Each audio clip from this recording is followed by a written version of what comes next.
Pasukan Gerakan Udara PGU, Polis Diraja Malaysia PDRM menerbangkan drone 4 kali sehari bagi memantau kegiatan penyeludupan di kawasan Pos 9, Sempadan Malaysia Thailand, Padang Besar.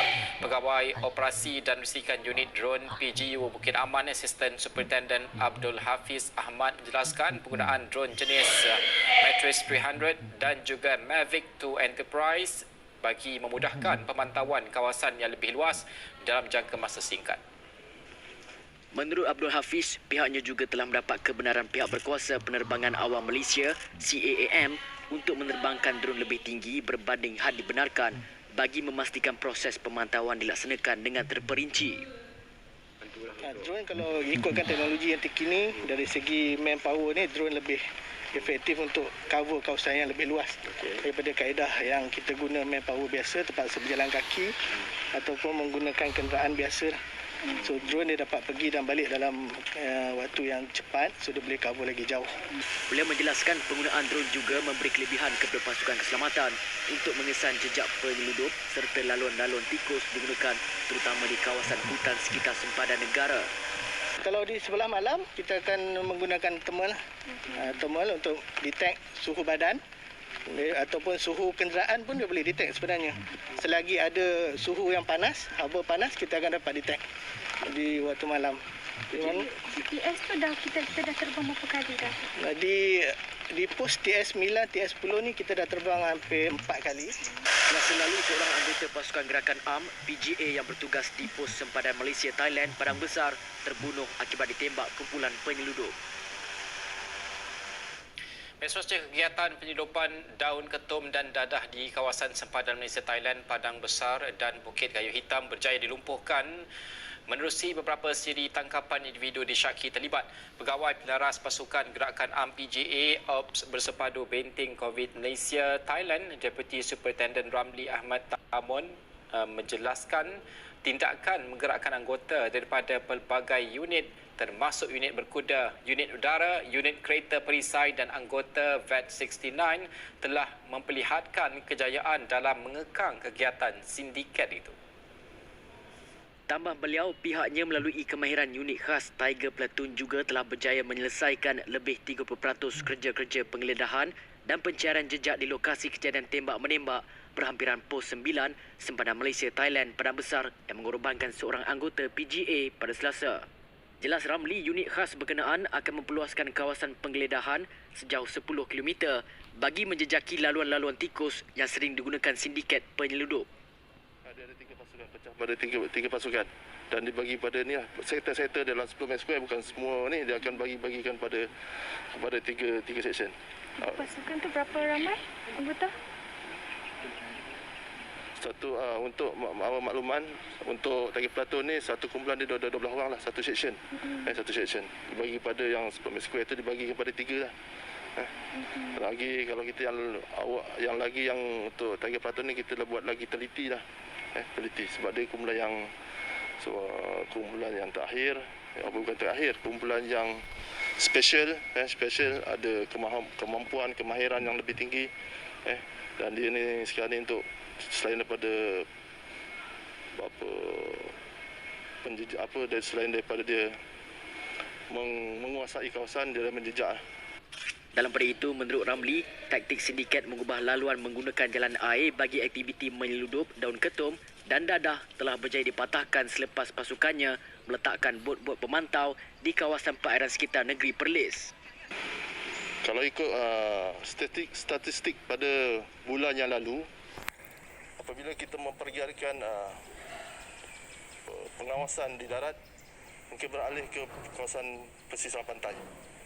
Terutamanya kalau di kawasan pengoperasian kami di hujung negeri ini, di kawasan Batu Putih, mungkin lalu melalui kawasan laut untuk menyeludup daun-daun ketum.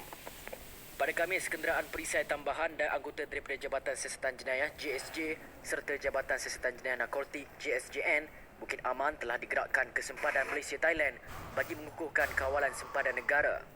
Langkah itu susulan insiden kedua serangan penyeludup terhadap anggota PGA yang bertugas di sempadan negara pada Rabu selepas serangan pertama sehari sebelum itu yang menyebabkan seorang anggota PGA terkorban dan seorang lagi cedera parah.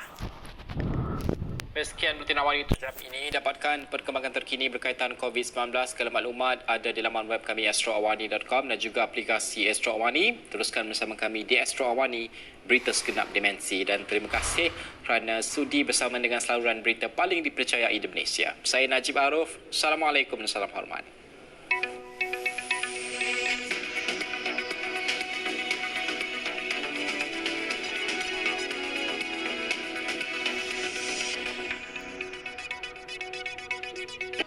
Musim COVID-19 ini, Mira pun tak terkecuali daripada patuh arahan kerajaan. Misalnya, kerja dari rumah. Dan yang paling penting, jaga kesihatan.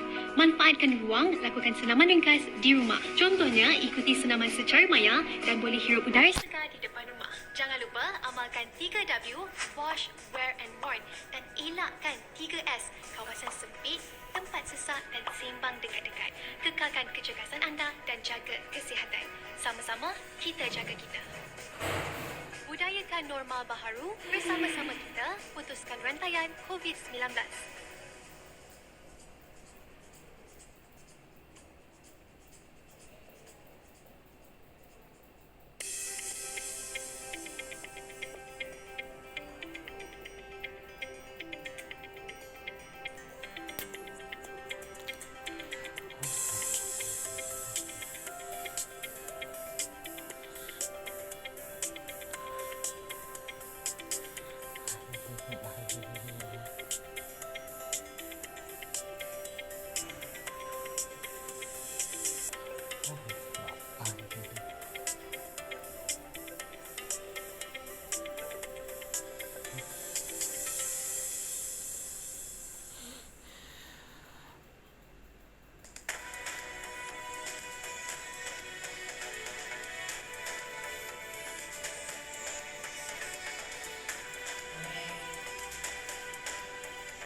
Apa ada tuju dasar bersatu dalam aspek ekonomi, politik serta kesejahteraan rakyat?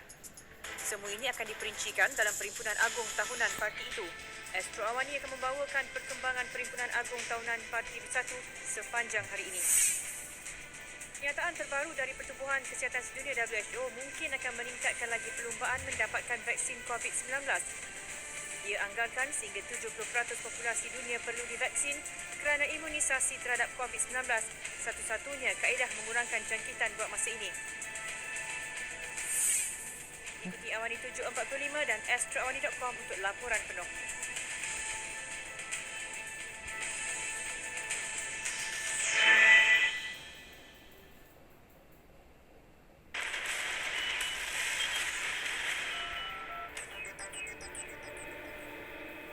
Assalamualaikum, salam sejahtera. Saya Zulfikri Yusof. Anda bersama kami dalam Astro Awani terkini pada ketika ini. Tan Sri Muhyiddin Yassin, Perdana Menteri yang juga Presiden Bersatu baru saja menyampaikan ucapan dasar Presiden untuk Perhimpunan Agung Tahunan Bersatu yang berlangsung secara maya sebentar tadi. Antara beberapa intipati yang kami cuba bawa keluar pada jam ini adalah antara lain ialah Presiden Parti Perhimpunan Bersatu Malaysia itu mengatakan bahawa dan juga mengakui bahawa parti itu tidak boleh bersendirian untuk memenangi pilihan raya. Sehubungan itu, jelas beliau, Perikatan Nasional PN sedang mempertimbangkan permohonan daripada parti politik lain yang berhasrat menyertai gabungan itu dalam masa terdekat. Asas dia mudah. Kita tak boleh bersendirian. Kita memerlukan rakan-rakan dari parti-parti politik yang lain untuk menghadapi pilihan raya dan membentuk kerajaan. Bersatu jika bertanding secara bersendirian mungkin boleh menang kerusi, tetapi tidak mungkin jumlah kerusi yang mencukupi untuk membentuk perubahan Perikatan Nasional dan suatu warisan atau wawasan politik yang penting buat kita semua. It is an important political vision for all of us. Perikatan Nasional yang menggabungkan Bersatu dan PAS dalam sebuah gabungan politik di peringkat nasional akan akan menjadi sumber kekuatan politik yang penting